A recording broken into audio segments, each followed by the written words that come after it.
রাধে রাধে বন্ধুরা, অমৃত কথা বাংলা চ্যানেলের নতুন পর্বে আপনাদের সকলকে স্বাগত জানাচ্ছি। বাবা বিশ্বকর্মা দেবের অশেষ কৃপা পেতে অবশ্যই কমেন্ট বক্সে লিখুন জয় বাবা বিশ্বকর্মা দেবের জয়। আজকের পর্বে আমরা জানবো সহজ পদ্ধতি আপনি বাড়িতে কিভাবে বিশ্বকর্মা পুজো করবেন। ভিডিওটি অবশ্যই শেষ পর্যন্ত দেখতে থাকুন। সবটাই জানবো এই ভিডিওর মাধ্যমে। ভিডিওতে যাবার আগে অমৃত কথা বাংলা চ্যানেলটিকে অবশ্যই সাবস্ক্রাইব করুন, লাইক করুন, কমেন্ট করুন, শেয়ার করুন আর ধার্মিক নোটিফিকেশন ঘন্টাটি বাজিয়ে দেবেন।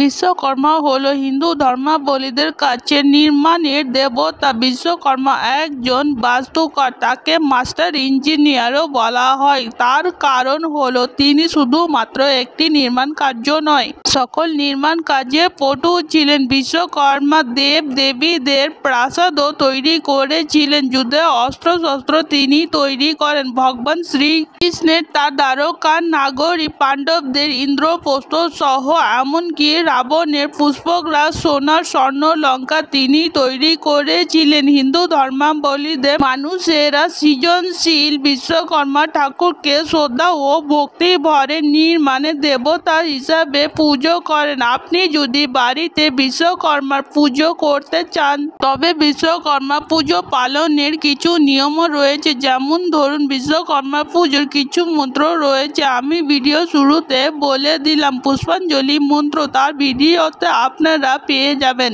এবং কিছু পদ্ধতি আছে। সবার প্রথমে বিশ্বকর্মা পুজো করার জন্য উপকরণের প্রয়োজন হয়। যে সকল উপকরণের প্রয়োজন হয় সেগুলো হলো ভগবান বিশ্বকর্মার ছবি অথবা মূর্তি। এছাড়া বিশ্বকর্মা পুজোর জন্য আপনাকে জোগাড় করে রাখতে হবে অক্ষত, চাল, ফুল, ফল, কাশ ফুল, 5 রকমের মিষ্টি, লুচি, দুধ, ঘি, মধু, দই, পৈতে ইত্যাদি।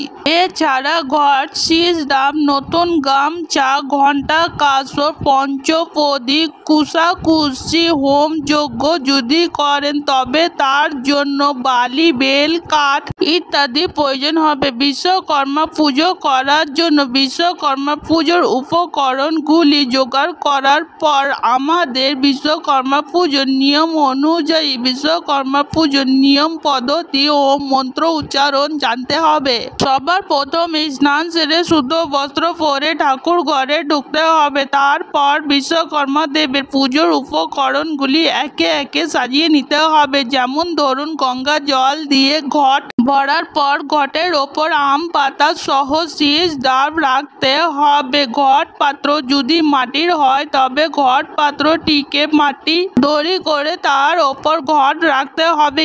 এছাড়া খড়ি মাটি দিয়ে পুজোর স্থানে ভালো করে আলপনা আঁকতে হবে। চালে নৈবেদ্য সাজিয়ে তার উপরে ফুল, ফল, বেল পাতা সহ যজ্ঞে বিশ্বকর্মা পুজোর বই পড়ে পাঁচালি পড়ে পুজো শেষ করতে হবে। আজকের পর্ব এখানেই সমাপ্ত হলো। অমৃত কথা বাংলা চ্যানেলের সঙ্গে থাকার জন্য আপনাদের অনেক অনেক ধন্যবাদ। রাধে রাধে।